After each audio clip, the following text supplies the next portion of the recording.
Welcome to Nationwide on the network service of the NTA. We're glad to have you join us once again. Compliments of the season. I am Lydia Odije Ochi. Coming from 2020, which was said to be one of the hottest years in history, the year 2021 dawned with a sense of urgency for the world to address climate change and its ravaging impact on the world.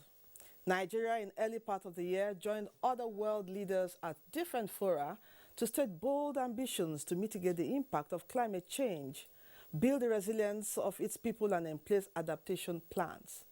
Onenge find face in the review of the environment sector in the first part of the year highlights the various commitments, policies and programs initiated globally and in country to promote a sustainable environment in Nigeria.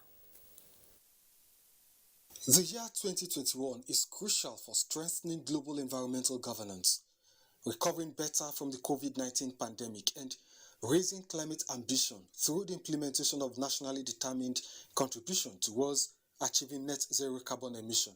At the United Nations Climate Adaptation Summit, the United Nations Security Council meeting on climate change, the International Monetary Fund IMF Spring meeting, and the United States Leaders Forum on Climate, heads of big global economies announced moves to reduce carbon emissions by between 30 to 50% before 2030. Nigeria's climate ambition was also articulated at various international fora. They include programs to stimulate transition to clean energy, provision of timely early warning systems to farmers, supply of drought-tolerant crop varieties, launch of the Green Bond project in 2017, and determination to end gas flaring by 2030. Since ratifying the Paris Agreement in 2016, Nigeria has rolled out several policy enablers, set up institutional frameworks to cut emission by 20% unconditionally and 45% conditionally, with international support by 2030. The United Nations Environment Programme, UNEP, released a report titled Making Peace with Nature, laying out the gravity of Earth's triple environmental emergencies of climate, biodiversity loss, and pollution. The International Monetary Fund, IMF, also released a climate change indicators dashboard to provide data for financial and economic analysis of greenhouse gas emission, while the World Meteorological Organization, WMO's State of the Climate Report, re-echoed the imperative for urgent action to reduce carbon emission coming from 2020, which was among the hottest years in history. In Nigeria, the 14th meeting of the National Council on Environment came up with recommendations including a shift from linear to circular economic models, robust legislation to drive environmental policies and project implementation, and promoting nature-based approach to climate change adaptation and resilience. The federal government, in collaboration with the United Nations Industrial Development Organization, UNIDO, released Nigeria's National Action Plan on mercury in the artisanal and small-scale mining sector, alongside the national policies on solid waste management, as well as the policy on plastic waste management. It's a step in the right direction in helping the country not only to address the determinants in the environment, but also to help prevent communicable and non-communicable diseases, as well as environmental protection. 2021 to 2030 is the decade of action in the global pursuit of net zero carbon emission to reduce temperature to 1.5 degrees Celsius and save the planet from the clutches of climate change. COP15 in coming China and COP26 in Glasgow are opportunities for Nigeria and the international community to raise climate ambitions to levels of concrete actions, especially in terms of climate financing and green transition. Onenge Fine Face, NTA News. Let's now talk to an expert in the field to get more insight on related issues. He is Dennis Uguja, an environmental activist. Thank you, Dennis, for joining us. Thank you for having me. At the beginning of this year, many countries of the world grappled with the twin pandemic of COVID-19 and climate change. COVID-19 was tackled head-on, but can you say the same about climate change? No, not at all. I think they are not the same. The World Health Organization, they tackled COVID-19 pandemic the way they did, and every country in the world, they made serious effort to tackle it in their various countries. But coming to talk about climate change is worse than COVID-19, but people don't know. It's just that it kills people slowly. But COVID-19, when you contract it, is going to kill you. Maybe if you don't take care of it immediately, it will kill you at once. But climate change, the impact of climate change on health, our health, is more dangerous than COVID-19. So it can kill somebody at the long run, but people wouldn't know that it is as a result of impact of climate change that kill such person. Okay. Yes. Now, in terms of environmental governance, how much improvement could you say have been recorded in achieving sustainable environment in Nigeria? Okay, in terms of sustainable environmental governance, I think they have achieved a lot through her agency called National Environmental Standards and Regulations Enforcement Agency, NESRIA. It is saddled with the responsibility of environmental governance in Nigeria, and they've done a lot. It's just that one of the vital things that make people not to believe that government is not doing enough under environmental governance or environment is because of lack of awareness. A common man, they don't know much about NESRIA. So I believe that the roots of every issues we are having based on environment in Nigeria and beyond is for lack of proper awareness campaign on people. So one of the achievements they've recorded, because in this year 2021, the Nigeria Customs Service, they've seized about 3 shipments of contraband wildlife products. Okay. So it's one of the achievements, but people wouldn't know. If I don't research, I wouldn't know. So another achievement that was recorded that I believe is great is the Federal Ministry of Environment, with the support of government of Germany, and also the United Nations Office on Drug and Crimes.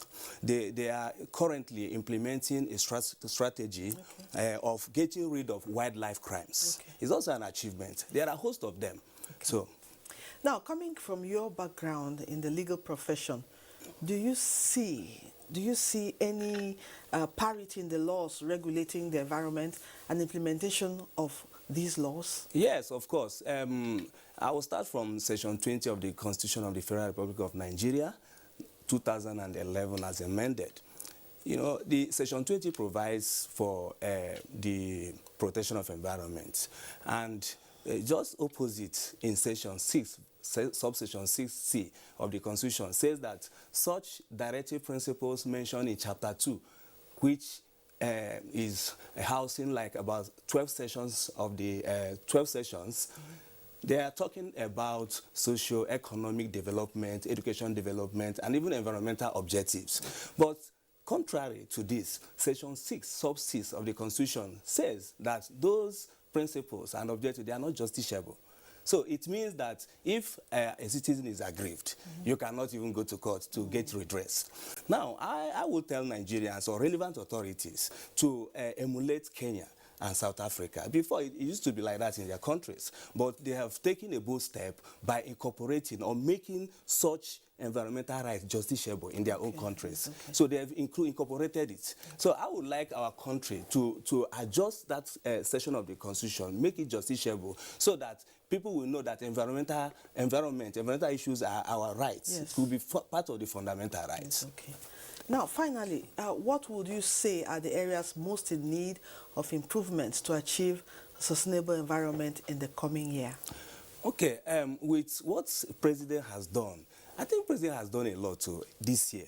For instance, coming from COP26 in Glasgow, you know, where he made a pledge to reduce the carbon emission to net zero in so year, and also coming back to Nigeria to match his word with action, he signed into law the Climate Change Act. I think that's a bold step.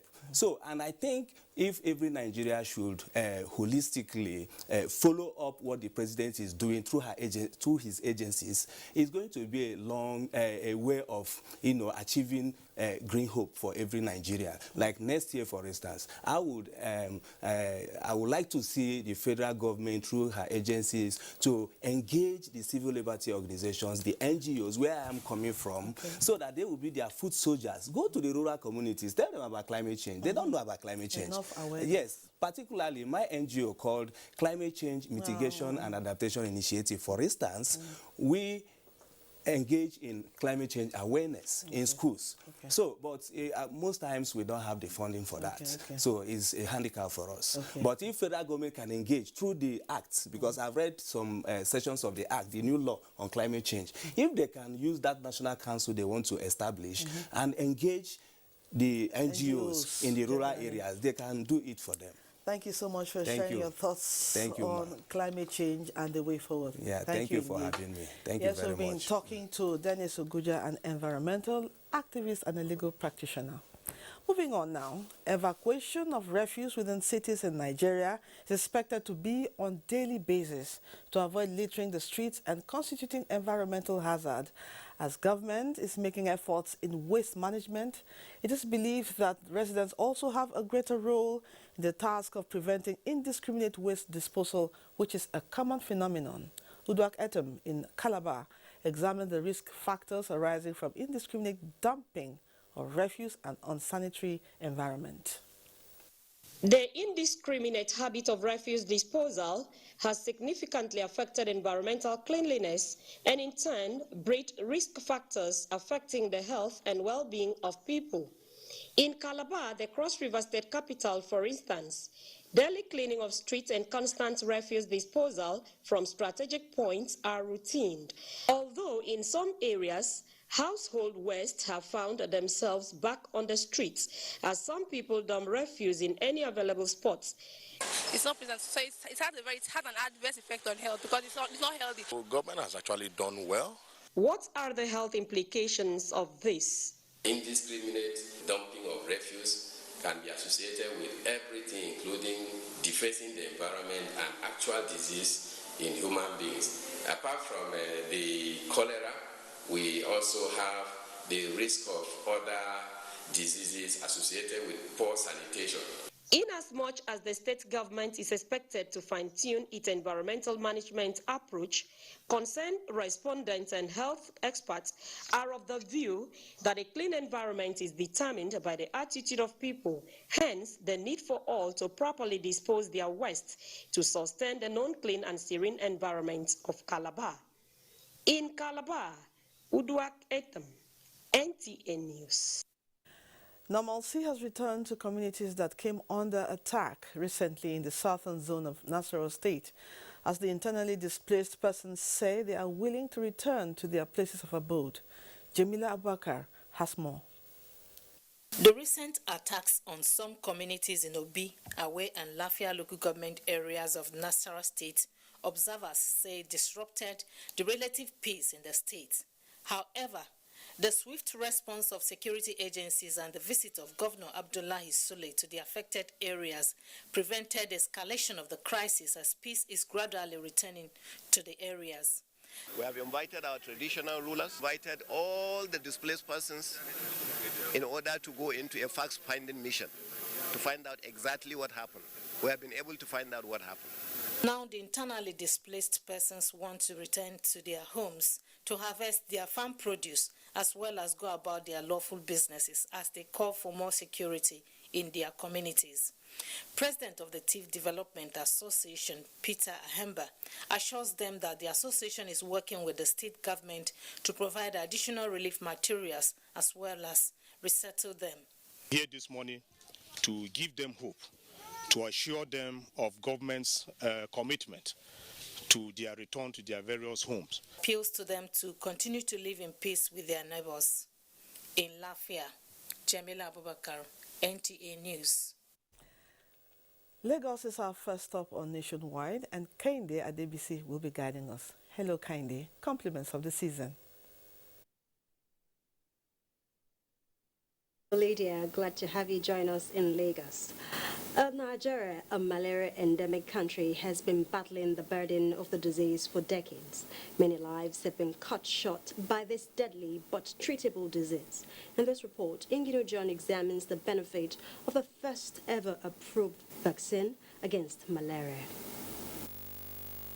Malaria parasite can be likened to a dangerous animal that aggressively digs its claws on its prey, causing pains and even death. Children under the age of 5 and pregnant women are the most vulnerable group. It can affect their kidneys, so they can have what we call acute kidney injury, with their red cells breaking down. Africa is the worst hit, as records by the World Health Organization show that the continent recorded 94% of global malaria cases and deaths in 2019. And sadly, Nigeria topped the chart with 23%. The end of malaria seems to be approaching, as WHO recently approved a vaccine for children at risk, especially those in sub-Saharan Africa, after years of testing in Ghana, Kenya, and Malawi. If the vaccines come into the country, we can begin to look at some immunogenicity in relation to the vaccine. How best does it work among Nigerians? What is the degree of coverage? We'll be able to offer our children protection. Our infant mortality rate, which we have been battling with, will continue to improve and go down. Experts say this milestone is worth celebrating after decades of battling the deadly disease. In Lagos, Hingino John, NTA News. Creating a solid financial base is predicated on the protection of valuable assets with adequate insurance policies needed to safeguard the earning power and possessions of individuals. But are Nigerians aware of this information? A correspondent who sought public views on this issue now reports. I know that citizens are entitled to some rights in the case of accidents that may be natural occurring or that is not due to their own fault. If I'm on an assignment from a company and I encounter something like that, the company I'm working for, I have 100% right to look after me because I'm running an errand for the company. Human and material assets are susceptible to accidents, dangers and losses in the face of unexpected natural and man-made disasters. Every year, thousands of people die and many more injured in accidents of various sorts, with victims suffering pain, disablement and financial loss. This, however, is where insurance comes in as a financial product that reduces or eliminates the cost of loss caused by different types of risk. The very class of insurance that anybody chose to make use of will determine the nature of his compensation that he will get. What are the existing compensatory structures for victims of preventable accidents, with exclusive reference to the ill-fated 21-story building at Ikoyi? Where government said they will take care of, they will pay the bill of those involved. They are just doing it on a humanitarian basis. If unexpected happen and the person does not have insurance cover, it's on its own. Because normally, they're supposed to have what we call contractor or risk policy. Insurance experts say a group life assurance policy should be instituted by all employers for a minimum of 5 employees. Those workers are not casual workers. If they are casual workers without any firm contract of employment, I'm afraid whether they have any right to claim against their employers. Underwriters recommend insurance policies for corporate entities, income earners, and their dependents. Otherwise, when the unexpected occurs, victims will have limited options on how to recoup their losses or recover quickly from the aftermath. You're still watching Nationwide on the network service of the NTA. Let's take a short break. The news continues with Nana in Sokoto.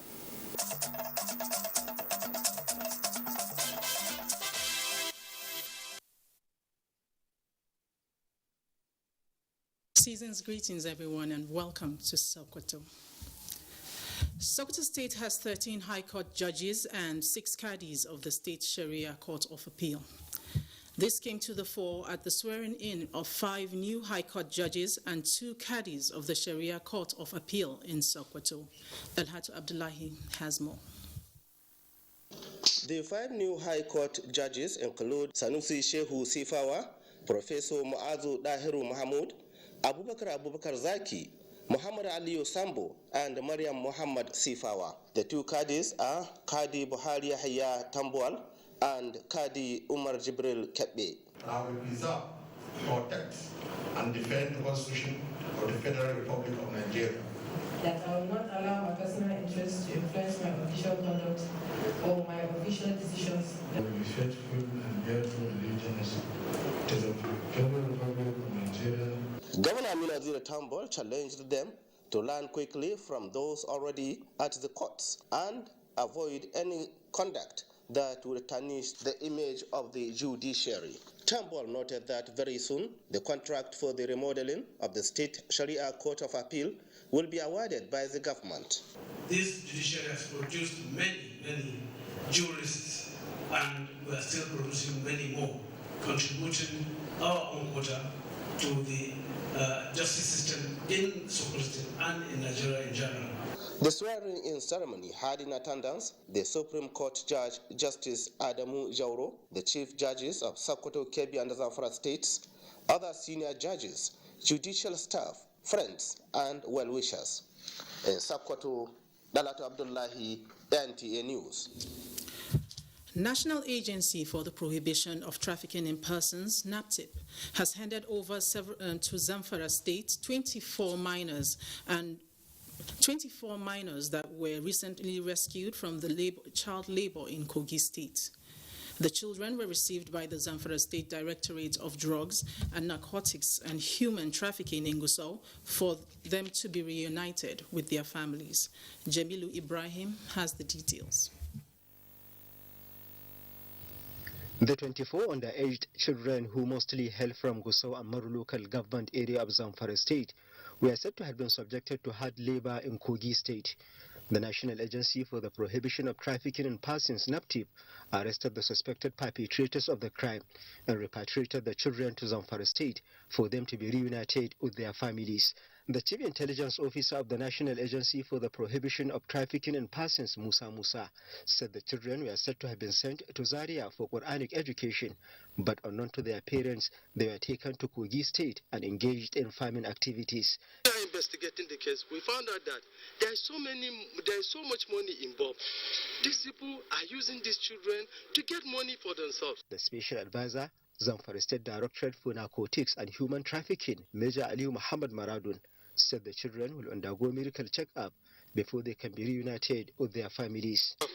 We are going to interrogate them and where they come from. If they are from within Zamfara, we send them back to their local government through the local government chairman to find their parents and reunite them with them. The children have been handed over to the chairman of Zamfara State Hizbah Commission for further action. In Gusau, Jamilu Ibrahim, NTA News. Well, that's it from us here in Sokoto. Nationwide continues with Lydia in Abuja. Thanks for joining us. Thank you, Nana Aisha. As part of its mandate to ensure adequate prevention, mitigation, and response, the Minister of Humanitarian Affairs, Disaster Management, and Social Development, Sadia Umar Farouk, has paid a visit to Next Cash and Carry Mall to ascertain the level of damage done by the fire incident. Ruth Aguele was there. Debris, ashes, and smell of smoke are the remains of the famous Next Cash and Carry supermarket. The aftermath of a gloomy incident that has left many wondering what could have gone wrong, just as the management counts its losses.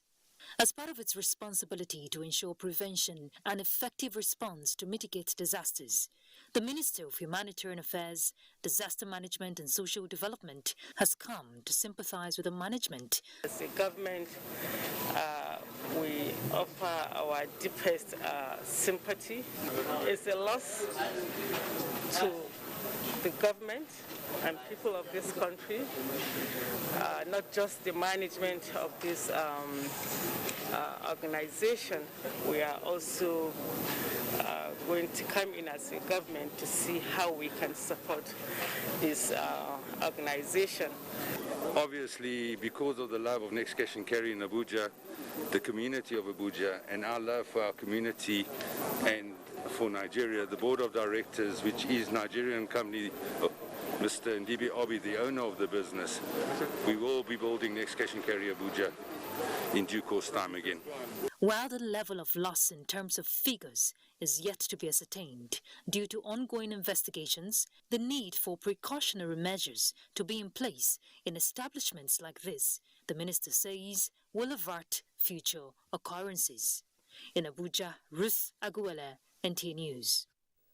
Still on the matter, to feel the pulse of the management of the Next Cash and Carry shopping mall, whose business complex was gutted by fire Sunday morning, the Minister of the Federal Capital Territory, Mohammed Musa Bello, visited the scene of the unfortunate incident to ascertain the level of damage. Onoze Yakubu was there and brought back this report.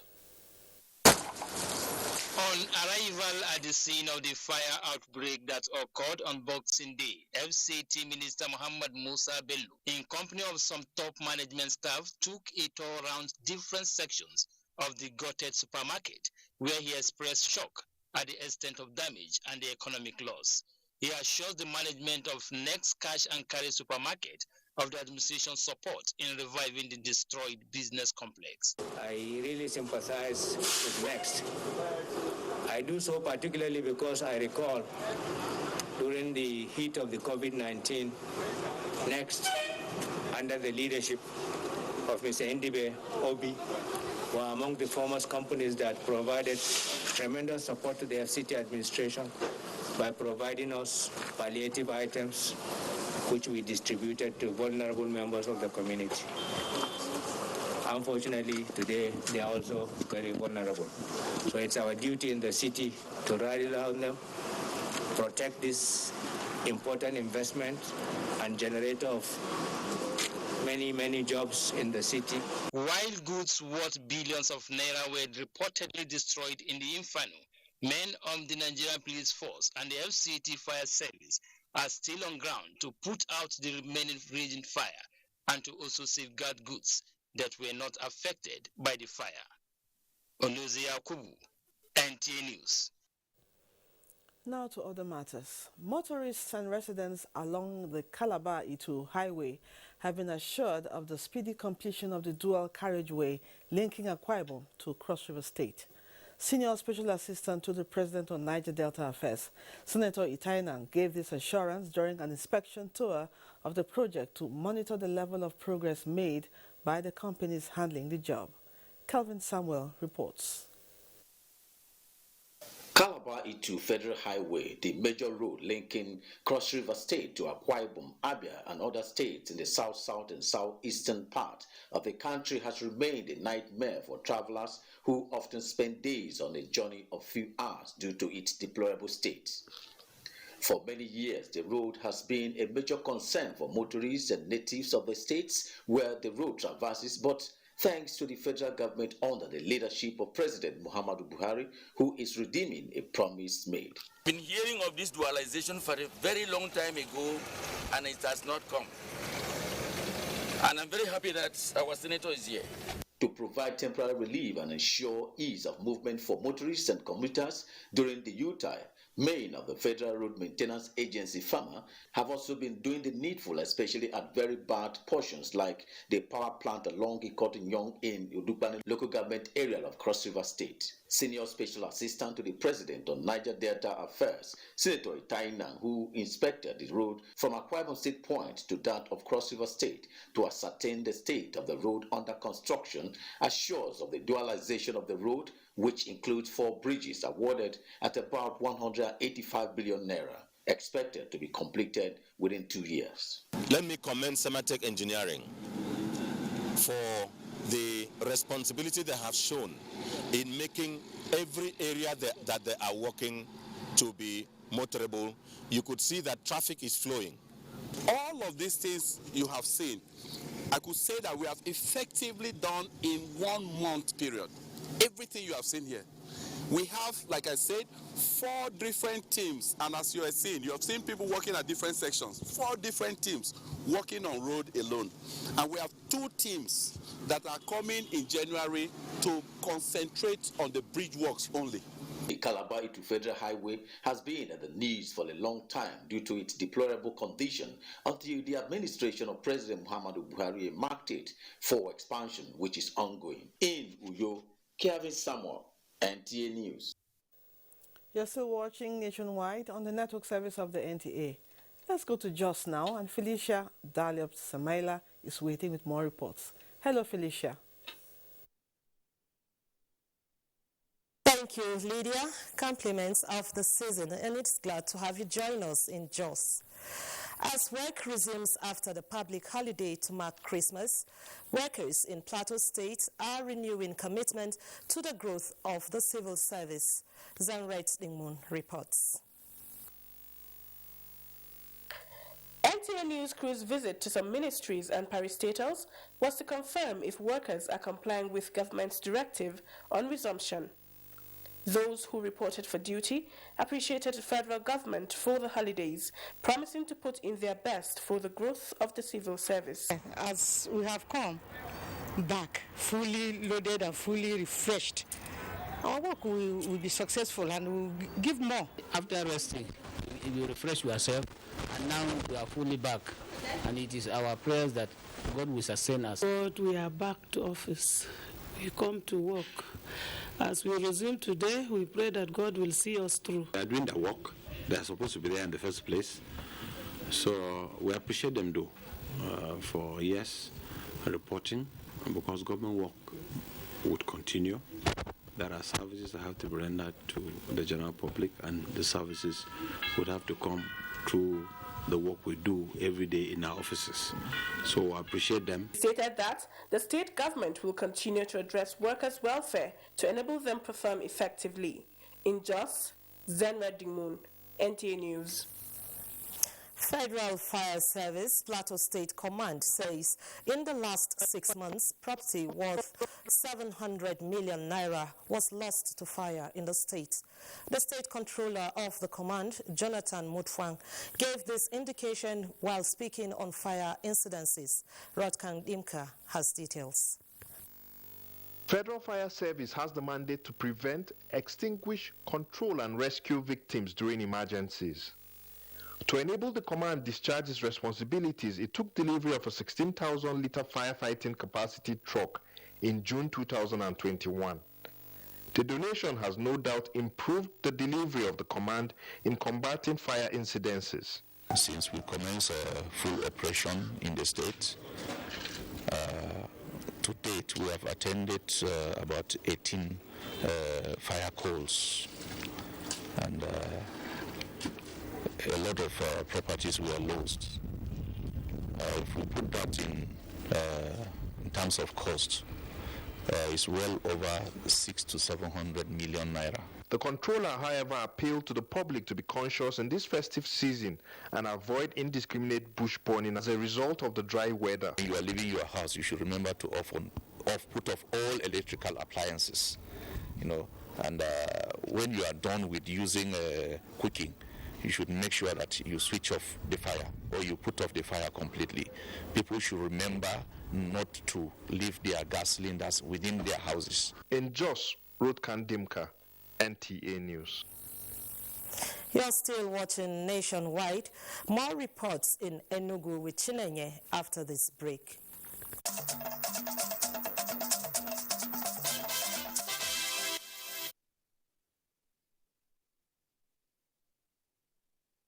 Thank you so much for staying on. Compliments of the season and welcome to Enugu.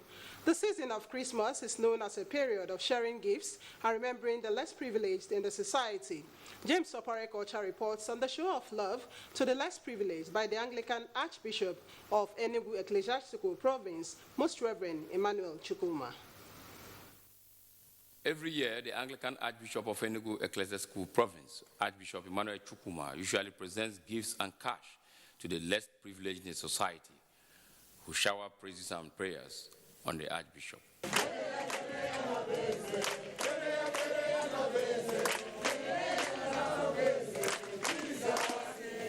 Addressing the beneficiaries this year, Archbishop Chukwuma said it is important for the haves to remember the have-nots and show them love. So the little we are doing here is to show love of God to you and to encourage you in your life, not to lose hope. Because Christmas is a celebration of Christ in his birth, bringing hope to man.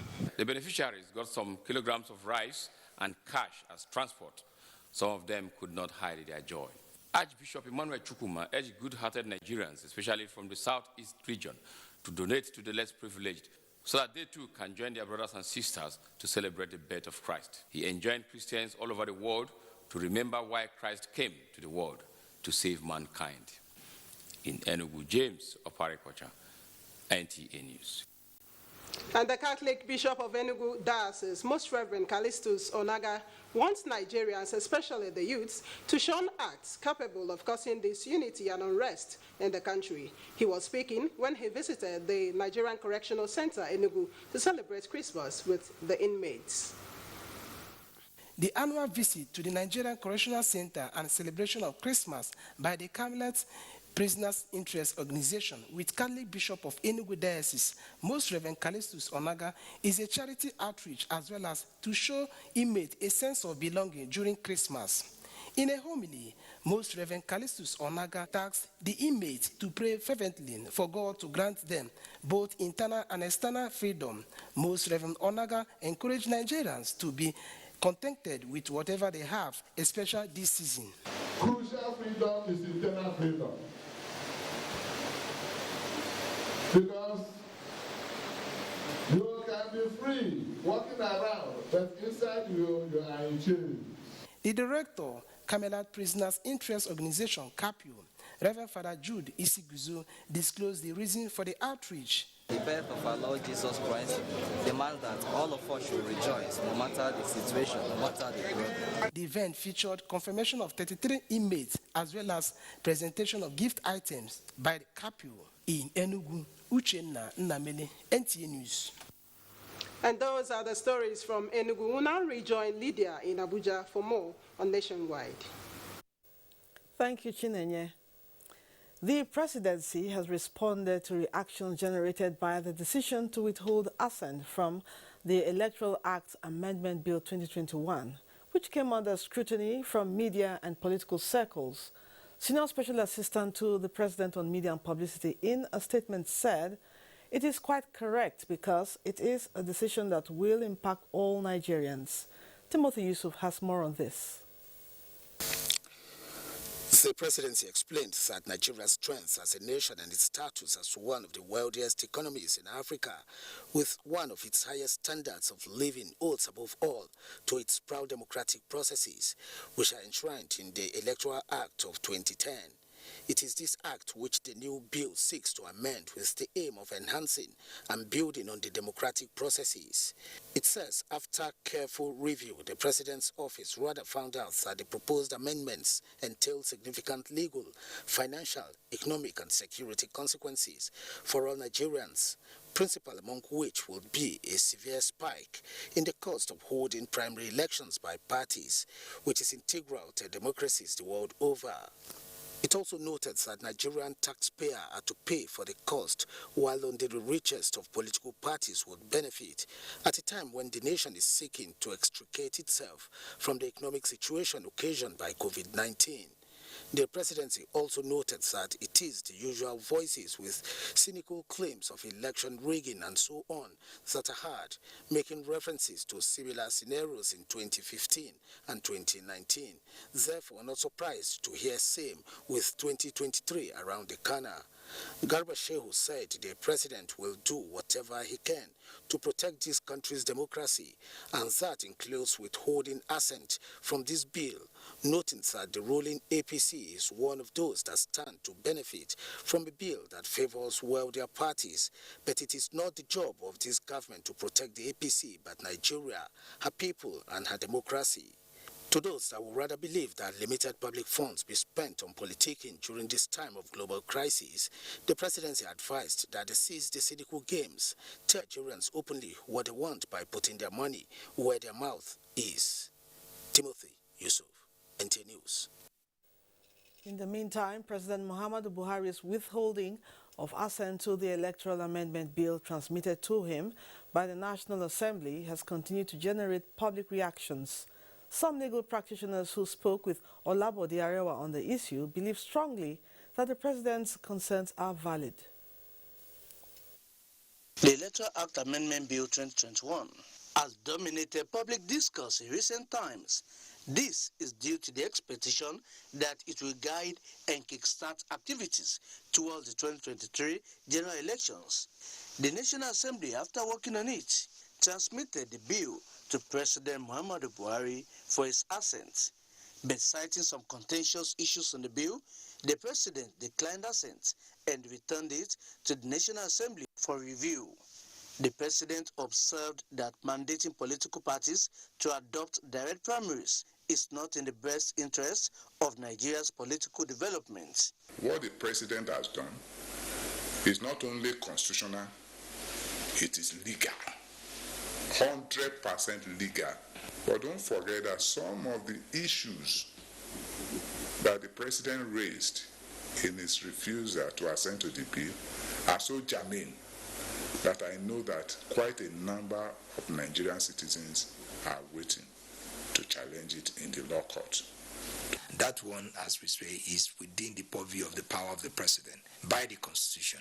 But if you want us to interrogate whether we should know this is all about politics, and from time to come now, the issue, I believe, will be so debated. The legal practitioners want the National Assembly to seek a middle ground on the matter. What the president is saying in essence is that, look, allow the political parties to determine the best method that they want to use in coming up with their candidates, either direct or indirect. Individual political party has their own terms of how to run their election, forgetting that for you to be a political party in Nigeria, you must subscribe to obey, to follow into the rules and regulation, particularly the Nigerian law. Once that one has been made into law, it is the duty of the political party to follow the law. Observers say it is right in law that the withholding of assent to any bill falls within the constitutional power of the president. In Abuja, Olabode Arewa, NTA News. Nigeria's 2021 experiment has continued to trigger positive debate from professionals and experts across board. NTA Current Affairs program Tuesday Live is setting the platform for analyzing 2021 in retrospect and 2022 projections. Abubakar Akwanga has more. A review of annual activities is always accompanied by gains and losses, but few days to the end of the year 2021, the climate is still reassuring despite challenges inherited from the year 2020. Now, these guests are of the opinion that the federal government has justified its huge investment in infrastructure, macro and micro growth benchmark, and economic sustainability plan. We had moved from negative growth to over 5% growth in 2021 as a result of the implementation of the Nigeria Economic Sustainability Plan, saving 2.4 million jobs across the nation, by giving payroll support to MSMEs across the country, by constructing 500 kilometers of rural roads linking farms to markets, by putting 774,000 young people to work. With 4.8 million farmers accessing resources without collateral, and then doing well over 5 million hectares is an incredible feat that is just a response to the security challenge. There's a bigger challenge that our population is growing at about 3% a year, and then the urbanization is growing at 4.66%. This time, by 2030, 70% of our population will be in the urban area. To remove the subsidy on petroleum products, a very painful decision, which I think it's very critical. If really some sufficient resources is to be liberated for further, economic development of the rest of the Nigerian society, as against a current tradition of subsidizing a very minute fraction of the population. On the issue of security, which seems to have overwhelmed sectorial performance in the year under review, stakeholders posit that the nation has done well in containing rising insecurity and securing greater parts of the country. We need to do more with France, because it is actually France that is our neighbor. And I'll give an example. We have Operation Buchanan going on, and then the French were planning to start another operation within that operation, while trying to withdraw from Mali, and then in the Lake Chad area, you have an operation ongoing, and then you want to start another, and then you have the Sahel G5, most francophone. If Nigeria is not going to be a member of the G5 Sahel, we should at least be on observer basis. With projections of positive growth in the immediate future, there is hope that political harmony, social stability, and economic prosperity will be achieved. Abubakar Akwanga, NTA News. 81% of deaths recorded from Omicron variant of COVID-19 are from those who are not vaccinated.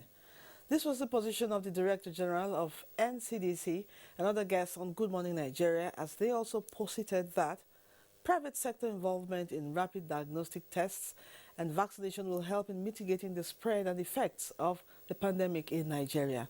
Thomas Obetere reports.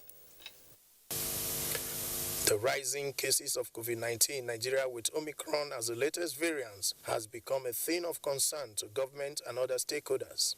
They identified non-compliance to non-pharmaceutical protocol, vaccination hesitancy, and negligent attitude of Nigerians as part of the factors contributing to the surge in the spread of the disease. They also appealed to Nigerians to change their attitude and encourage all to go for COVID-19 tests and take vaccination more seriously in order to protect themselves and their loved ones. I would like a scenario where everybody who actually is being investigated for malaria, for example, actually gets a COVID test, because these symptoms that we tend to grow up associating with a particular condition is actually not specific. I've been around to other states in recent times, especially with my job as a national chairman, and I've really got to see that too many other states are not really adhering to, of course, the face mask use.